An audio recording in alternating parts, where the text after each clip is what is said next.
Hi everybody, it's Holly Weatherwax. I hope you had a great Thanksgiving. Today I wanted to chat with you real quick about a couple of things that came up this week that I thought were pretty interesting. I had a transaction that closed on Monday, and when I received the offer, it was set for the day after the Thanksgiving holiday. At the time, I was a little nervous about that timing, so I called the buyer's agent. She checked with the lender, she checked with the title company, and they both assured us that was not going to be a problem. So we moved forward to closing the day after the Thanksgiving break. However, one thing that did kind of hold us up was something a little bit unexpected. When my clients ordered their HOA disclosure packet, the homeowners association identified some violations that had to be remedied. These were, things that a handyman could handle. Nothing was of, great importance, but all of it had to be done prior to closing. So my client got on her handyman's schedule and kept getting postponed and postponed and postponed. Finally, the Tuesday before Thanksgiving, the handyman showed up. He did some of the work, but he had some weather issues and wasn't able to complete it. Did a little bit more work on Wednesday, and finally on Thanksgiving Day completed the work. Great, we're not closing till 3 o'clock on Monday. Everything's ready to go. However, when a seller remedies homeowners violations, a buyer expects them to get what we call a cure letter, which is effectively a letter from the homeowners association saying that the seller has remedied the violations.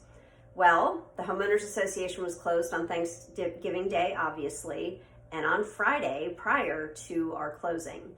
And they're always closed on Saturday and Sunday. So Monday morning at 9 o'clock, my client is interacting with the association and trying to get this cure letter.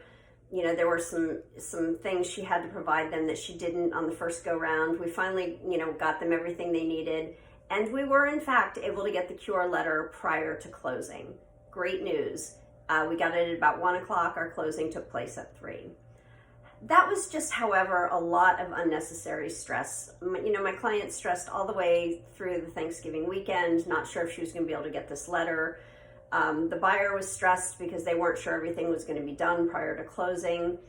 So what we finally ended up doing was agreeing that if we did not have the letter prior to closing, we were going to put some money in escrow to assure the buyer that these things would get completed. And then once they were completed, the money would be released to the seller. Thankfully, we didn't need to do that. But I did the takeaway here was that, you have to expect things to not go smoothly. And if you schedule things for the day after a holiday weekend, you're just putting a lot of additional pressure on the situation. So I should have followed my original instincts and, modified the contract and even just given us one extra day. And I think it would have been a lot less stressful.